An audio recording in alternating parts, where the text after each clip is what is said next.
Hi everyone! Welcome to the Empath Tarot, guys. Another love reading time na sa general. Take what resonates lang po. Maybe some part of the reading makaresonate kayo, some part of it hindi. Tingnan natin ngayon kung anong love connections, lessons in life, and guidance ang ating mababatid for this reading.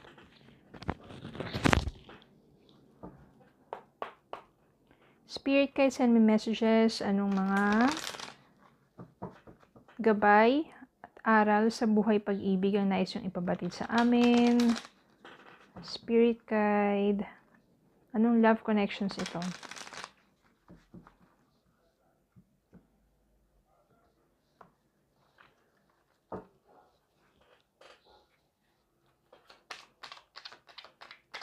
Spirit guide, send me messages.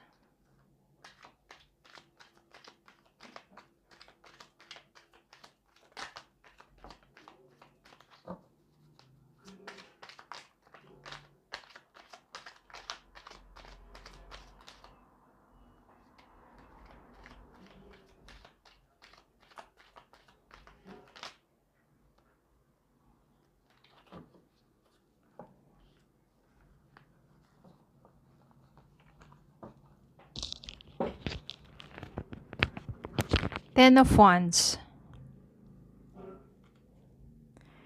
Wheel of Fortune. Queen of Cups. The Star. Page of Wands.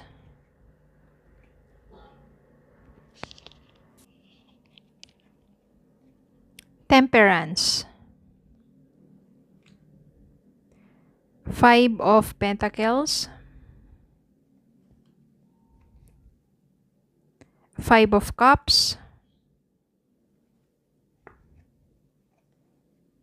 Seven of Wands. Ten of Swords. Three of Swords. Hierophant. Meron po ditong Ten of Wands, Ten of Swords, Three of Swords. Meron ding Five of Pentacles. Malakas po dito yung energy na married couple. Okay, between you and your person, sa mga kasal or sa mga mag-asawa. Okay, parang dito kasi mabigat yung energy dito na kung saan yung Five of Pentacles, you feel lost, you feel being empty.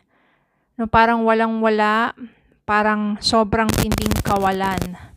Yung nangyari sa'yo, pagkalugmok, pagdurusa, paghihirap. Hindi lang yung hirap ng damdamin, kundi yung hirap sa pananalapi pagdating sa financial matters. No, parang sa inyong dalawa, Ten of Wands, ikaw yung mas nagdadala ng bigat ng relasyon, ng bigat ng problema ng pamilya.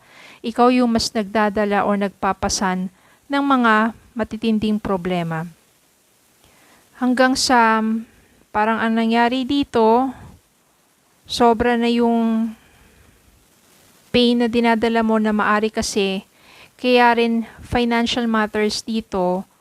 At merong Three of Swords, which is yung being heartbroken dahil maaring yung asawa mo or yung partner mo or yung person mo ay nagloko at nagwaldas ng salapi.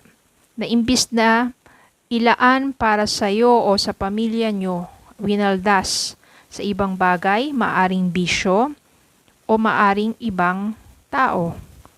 No? Five of Cups. Dito, sobra talaga yung pagpighati mo.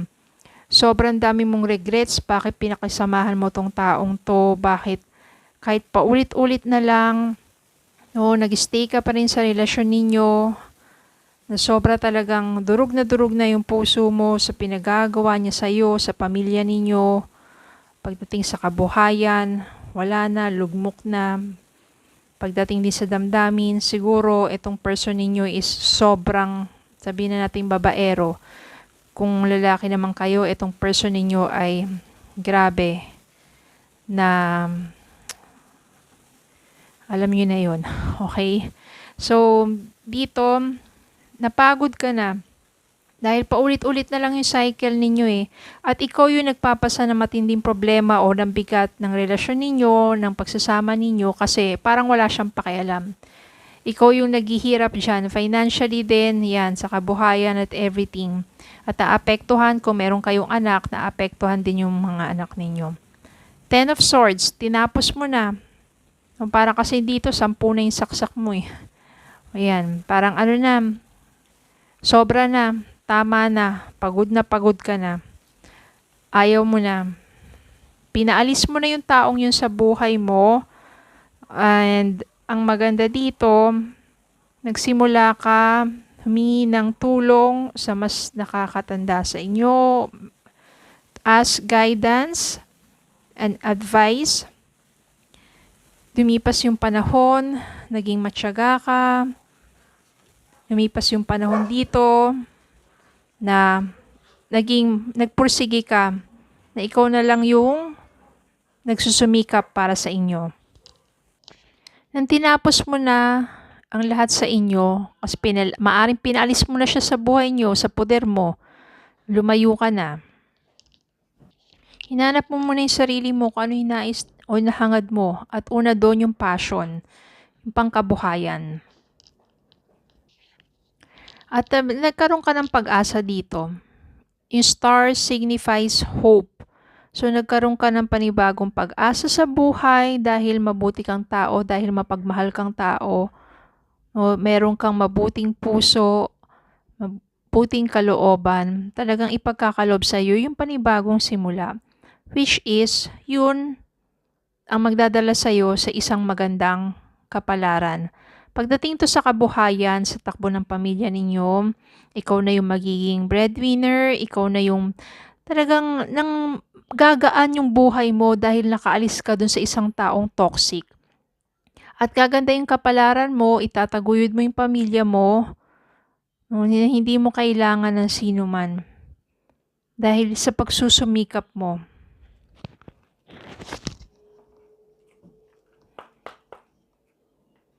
Kung kasal kayo ng taong yan, mabibigyan mo ng justice yun. Kung hindi naman, mabuti na lang talaga at pinaalis mo na siya sa buhay mo. Pinalayas mo na siya. Yung mga ganong klaseng, sabihin natin mga walang kwenta, no? Meron ditong judgment. Yan. Maganda dahil nauntog ka kumbaga eh. Kasi dati in denial ka eh. Kahit paulit-ulit na ginagawa sa'yo, kahit alam mo na nararamdaman mo na, no, dinideny mo pa rin sa sarili mo at nilulunok mo na lang lahat ng sama ng Nine of Swords dito. Yung person mo ngayon, Wheel of Fortune eh. Ang ganda na ng kapalaran mo eh. Gumaganda na yung hanap buhay mo, umuunlad ka, umaasenso ka. Nine of Swords dito. Nagkakaroon na ngayon ng pagsisisi. Nagkakaroon na ngayon ng mga regrets. Yung person mo, siya naman ngayon hindi makatulog sa gabi kasi inuusig na siya ng kanyang konsensya. Kaya nandito rin yung judgment sa kanya rin to. No, parang na siya, inuusig na ng kanyang konsensya at hindi na makatulog sa gabi. Kaya lumabas to. Magkatabi sila. Ganun na yung nangyayari ngayon sa person mo. Ganyan po kasi yan. When you raise your vibrations at gumaganda ang takbo ng buhay mo, ng pamumuhay mo, umuunlad ka, umasenso ka, yung taong nakagawa sa'yo ng hindi maganda, yung taong nanakit sa'yo, siya naman yung nakakaranas ng pagdurusa. So, ganun talaga. May balik talaga ang karma. Bilog talaga ang mundo. Diba?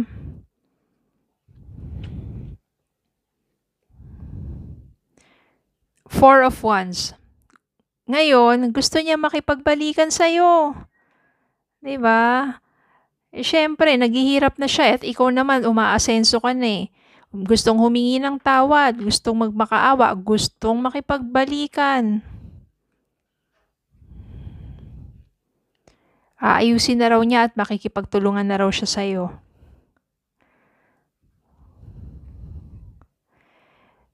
Pero ito, Empress.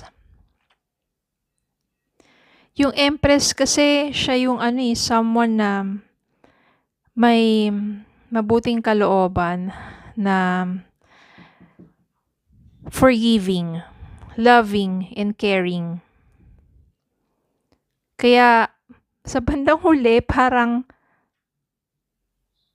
patatawarin mo tong taong to. At pagbibigyan mo. Pero this time, ikaw yung magti-take control. Hindi na ikaw yung someone na mahina, na paulit-ulit niya lang lolokohin o paiikutin sa palad niya. Hindi na ganun yung mangyayari kasi matatag ka na, malakas ka na eh. Hindi ka na niya basta-basta pamaano. Pwede mo siyang tanggapin muli o patawarin muli, tanggapin. Pero malakas na yung personality mo, pinatibay na ng pinagdaanan mo yung pagkatao mo. World. It will be a fulfillment of your heart's desire, and this will be a new opportunity na mas magiging matatag ang inyong pagsasama. Because I can sense here na yung person mo, lalo na kung kasal kayo, lalo na kung ito yung sawa mo na nagloko, pinalayas mo, nakaranas ng paghihirap, samantalang ikaw naman ay pag-unlad. Nandun na yung pagsisisi, bumabalik. Nandun na yung yung nagmamakaawa, lumuluhod, humihingi ng tawad, ng pagsisisi. At dahil ikaw, sobra yung kalooban mo, at para na rin siguro alang-alang na sa anak ninyo, ay bibigyan mo ng pagkakataon to na bumalik sa buhay mo. But this time, ikaw na yung mas magti-take control ng relationship na yon, at hindi mo nahahayaan na saktan ka niya. Ikaw na yung matatag eh. At magiging magandang aral din yun sa taong yun, sa person na yun. Dahil sa naranasan niyang hirap, yung inabot niyang karma, sa mga ginawa niyang lahat ng kalokohan. But this time, it will be a second chance. Hindi nga lang siguro second chance na eh, no? But another chance. And siguro, ito na rin yung prayers mo, lalo na kung nais mong bumalik tong taong to, alang-alang na rin sa inyo, sa anak ninyo. At maaaring ito na nga, fulfillment of your dreams, of your prayers, na nagbago na tong taong to. And it will be a new opportunity for you, for both of you, para sa isang mas matatag na pagsasama. O parang kasing pinagbago rin ng panahon at ng mga pagkakataon at ng mga karanasan ng hirap na dinanas niya. Pinagbago na rin siya ng panahon. At ikaw rin, ikaw yung mas naging stronger at siya naman mas naging tame. Yung kumbaga sa leon na paamo, na pahupa na lahat ng kalokohan. And at this time, it will be a good chance for you to start over again. Okay, so, yun po yung nangyari dito sa connection na to.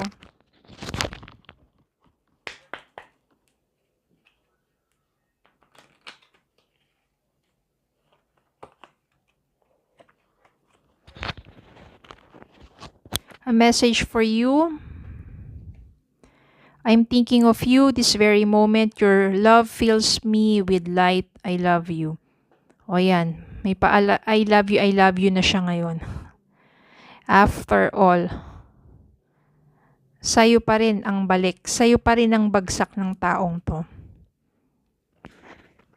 Okay, so yun lang po. Maraming salamat po for watching. Please don't forget to like, share, comment, and subscribe. Follow me in Facebook and TikTok. Follow me in D. Hilliera Travels. Have a good day po and God bless.